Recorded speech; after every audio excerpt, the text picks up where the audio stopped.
Bismillahirrahmanirrahim. Alhamdulillahi rabbil alamin. Wassalatu wassalamu ala rasulillah Muhammad ibn Abdullah sallallahu alayhi wasallam wa ala alihi wa sahbihi ajma'ina, amma ba'du. Langu jina ni Alhabib Alhaddad Adam. Nichukue nafasi hii kuwakaribisha wapenzi watazamaji na wasikilizaji katika kipindi chenu hiki pendwa cha Visa vya Mitume, tukiwa katika mwendelezo wa kisa adhimu wa kisa ya baba yetu nabii wa mwanzo kabisa, Nabii Adam alayhi salam. Turudi nyuma kidogo, tukaangalie kwanza namna gani ambavyo Mwenyezi Mungu Subhanahu wa Ta'ala alimpa angalizo au onyo Nabii Adam alayhi salam. Wakati Allah Subhanahu wa Ta'ala anamwambia baba yetu pamoja na mama yetu, ingieni peponi, hakuacha hivi hivi.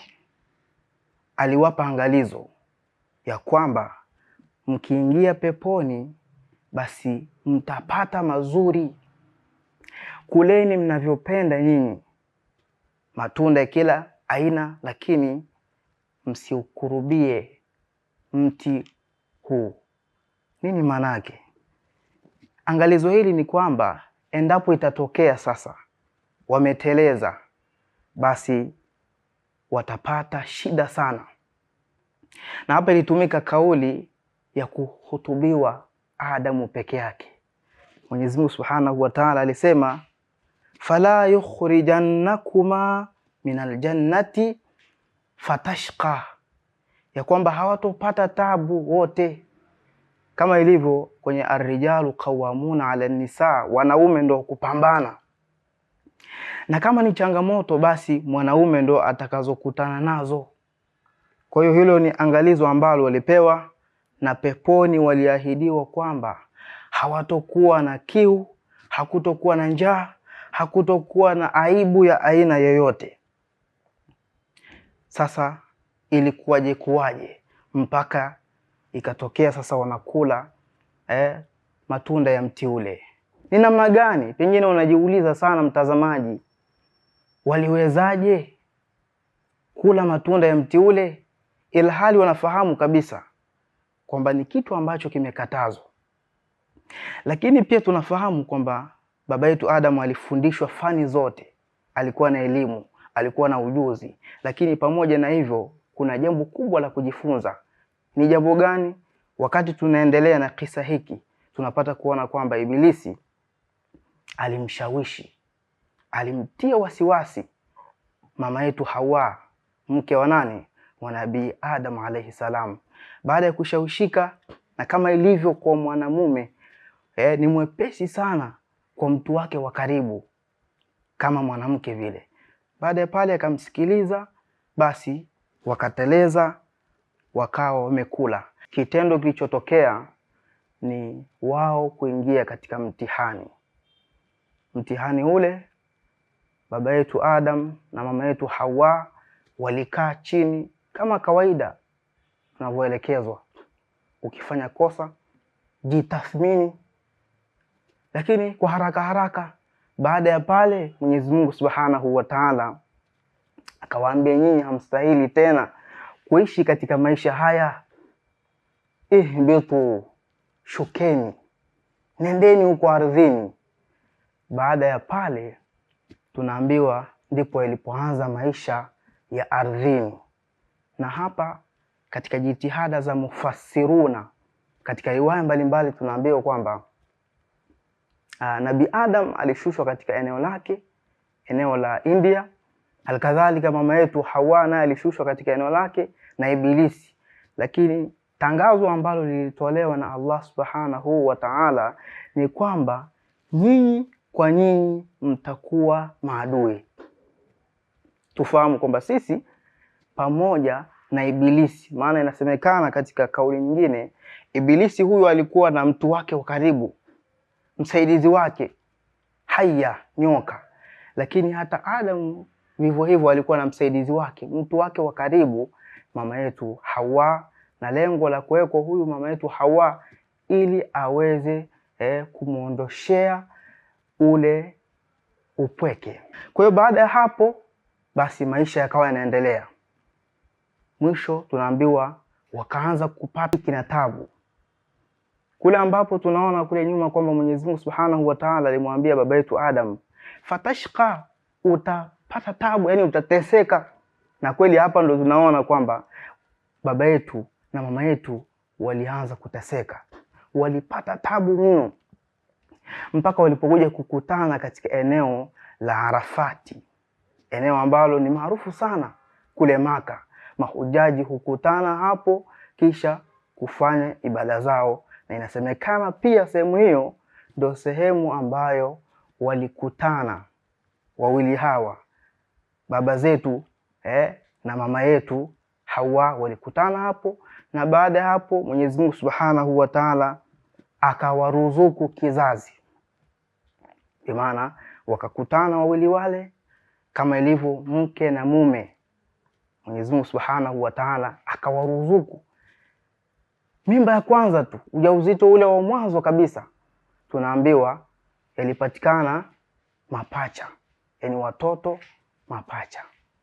Na katika riwaya mbalimbali inasadikika kwamba mtoto wa mwanzo kabisa ama wa kwanza alikuwa ni Qabil pamoja na dada yake.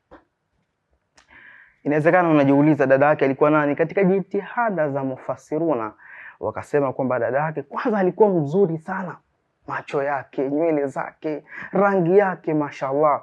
Jina lake alikuwa kijulikana kama Iqlima. Vivyo hivyo akapatikana mtoto mwingine tena anayejulikana kwa jina la Habil. Huyu tunaambiwa alikuwa mcha Mungu sana, lakini akiwa pamoja na dada yake, bi maana alizaliwa pamoja na dada yake akijulikana kama Labil. Na huyu katika mufassiruna wanasema hakuwa mzuri kiasi hivyo. Kizazi kwa vizazi vikaendelea.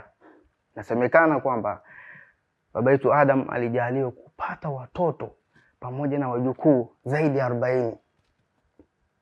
Wa mwanzo ni hao wawili, Qabil na Habil pamoja na dada zao. Lakini wa mwisho katika historia tunaambiwa ni Abdul Mughith. Tuweke kituo hapa. Kwa nini sasa kimehusishwa kisa cha hawa wana wawili wa baba yetu Adam? Kuna funzo kubwa sana katika jamii yetu, katika familia zetu. Tunapaswa kukifikisha na kukihadithia kisa hiki, si tu riwaya kama simulizi zingine. Mwenyezi Mungu Subhanahu wa Ta'ala anasema ma kana haditha yuftara, visa ambavyo vimehadithiwa kwenye Qur'ani si simulizi ambazo zimetengenezwa tu pengine ili kupata watu wengi wasikilizaji. La, kwa haraka haraka tunyoke katika kisa cha wana wawili hawa wa baba yetu Adam alayhi salam. Lakini nyuma kule turudi kidogo. Mwenyezi Mungu Subhanahu wa Ta'ala aliwaambia famanittabaa hudaya, baada ya kufika katika maisha hayo, yule ambaye atajibidisha kufuata mwongozo wangu, uongofu wangu, fala yadhillu wala yashqa, hatapotea njia, atabaki kwenye mstari wa sawa sawa, na wala hatapata tabu wala maisha ya dhiki. Kwa hiyo kumbe baada ya pale maisha ya ardhini ambayo sisi hivi leo tunaishi, ili tuweze kuishi maisha ya sawasawa na ya salama, tuhakikishe tunafuata mwenendo wa Allah na uongofu wa Allah Subhanahu wa Ta'ala. Basi tunaambiwa ulifika wakati sasa. Unajua ni wakati gani? Kwamba huyu Qabil ashakuwa mtu mzima. Kama ilivyo pengine hata wewe ni mtu mzima, unawaza sasa namna gani naweza kupata mtu wangu wa karibu kama mke. Basi tunaambiwa Nabii Adam alayhi salam, yeye ndo alikuwa nabii wa wakati ule. Sasa wafanye nini? Je, miongozo yao itoke kwa nani? Ilitoka moja kwa moja kwa baba yao, baba yetu nasi pia, Nabii Adam alayhi salam. Baada ya pale naye pia hakutoa moja kwa moja, alipokea kwa Allah Subhanahu wa Ta'ala ya kwamba wawili wale ili waendelee kuwa wengi na kuzaliana, basi itabidi huyu Qabil amuoe dada yake Habil, yani Qabil amuoe Labid ambaye si mzuri kihivyo. Na hapa pia tunaambiwa ukiwa mzuri basi ni mtihani tu, ukiwa mbaya, ukiwa maskini, yote ni mitihani ya Allah subhanahu wa ta'ala. Kwa ufupi tunaambiwa kwamba Qabil hakupendezwa na kitendo ama tukio lile la kuambiwa yeye amuoe Labid ambaye hakuwa mzuri kiasi hicho. Lakini huyu ndugu mwingine Habil alikuwa radhi kumuoa Iklima, dada wa Qabil. Lakini tukirudi nyuma kidogo kuangalia kazi za wawili hawa, ndugu hawa wawili, tunaambia huyu Qabil alikuwa akijihusisha na kazi za mashambani, kulima. Lakini huyu ndugu mwingine naye Habil alikuwa akijishughulisha na kazi za mifugo, kuchunga kama tunavyofahamu. Sasa wakatokea kugombana kidogo, lakini mwisho Allah subhanahu wa ta'ala akatoa mwongozo kama alivyoahidi, yule atakayefuata mwongozo wake fala yadhillu wala yashqa. Najua nafahamu kilichotokea, basi nasadikika kwamba ilitoka amri ya kwamba ili sasa Qabil amuoe dada yake Habil na huyu Habil amuoe dada yake nani? Qabil ambaye ni Iklima, ni kwamba watoe qurbana. Na hii qurbana ni jina maarufu ama ni neno maarufu sana ambalo husikika katika idi ile ya kuchinja. Maana qurbani ni sadaka. Kwa hiyo sasa sadaka yoyote ambaye au sadaka ya yule ambaye itakubalika mbele ya Allah subhanahu wa ta'ala, ndo atakayefanya nini? Kitendo kile cha kumoa ndugu mwenzake. Baada ya pale tunaambiwa huyu Habil alikuwa ni mcha Mungu, alikuwa ni mtu mwenye moyo safi. Maana yake ni sana, maana yake alitoa kwa moyo safi. Alikwenda katika mifugo yake kisha akachagua yule mnyama mzuri. Kwa upande wa huyu ndugu mwingine naye tunaambiwa alichagua mazao yale ambayo yanaonekana tayari yamesharibika. Kama ni maparachichi, maana yake ni ya juzi, yasharibika. Basi kwa kuwa alitoa kwa moyo ambao si wa sawa sawa, kwa chuki tu, kwa nini huyu ndugu yangu anataka kumuoa dada yangu mzuri, haiwezekani. Baada ya pale tunahadithiwa ya kwamba sadaka ya Habil mcha Mungu ilikubalika mbele ya Allah subhanahu wa ta'ala. Inasemekana pia ulikuja moto ukauchukua ama ukaangamiza, na ndio ishara pekee ya kwamba sadaka ya Habil huyu imekubalika mbele ya Allah subhanahu wa ta'ala. Ndipo huyu sasa ndugu mwingine Qabil akachukia mno.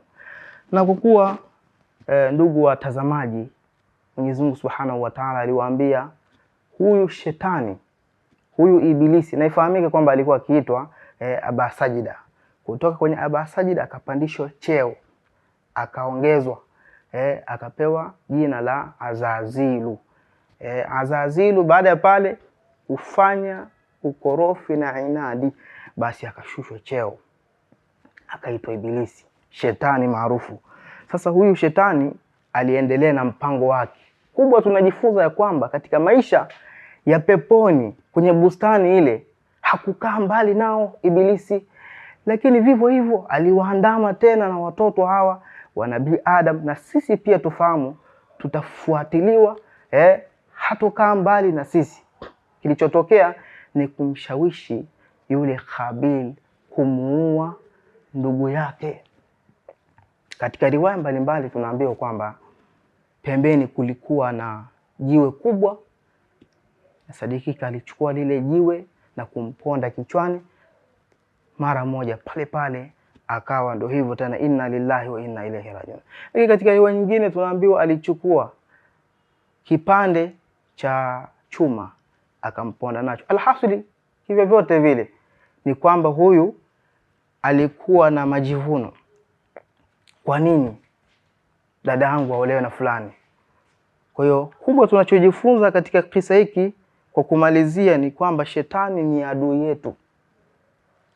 Tuwe na tahadhari naye, kwa sababu ana njia nyingi, ana mikakati mingi ya kutushawishi na kututoa sisi katika mstari wa sawasawa. Lakini funzo lingine ambalo tunalipata katika kisa hiki ni kwamba qad yuzayyinu al-khata'a fi surati nasiha, kwamba wakati mwingine Ibilisi ili akushawishi wewe huja kwa sura ya kutoa nasaha. Na kule alisema kwamba mimi nawapeni tu nasaha, kwamba Mola wenu hakuwakataza bure hivi hivi, isipokuwa mkila nyinyi basi kuna jambo kubwa mbele yenu. Funzo hilo tulichukue, lakini funzo lingine ni kwamba yeyote yule ambaye atafuata mwongozo na miongozo ya Allah pamoja na Bwana Mtume Muhammad sallallahu alaihi wasallama, mtu huyo atabaki katika njia sawa sawa na hatapotea. Huu ndio mwisho wa kisa pendwa, kisa adhimu cha baba yetu Adam, nabii wa mwanzo kabisa. Lakini mwisho wa kisa hiki ndio mwanzo wa kisa kingine. Tumuombe Mwenyezi Mungu Subhanahu wa Ta'ala atujalie mimi na nyinyi afya njema kusudi tuweze kupata yaliyokuwa mazuri. Wabillahi tawfiq. Wassalamu alaikum wa rahmatullahi wa barakatuhu.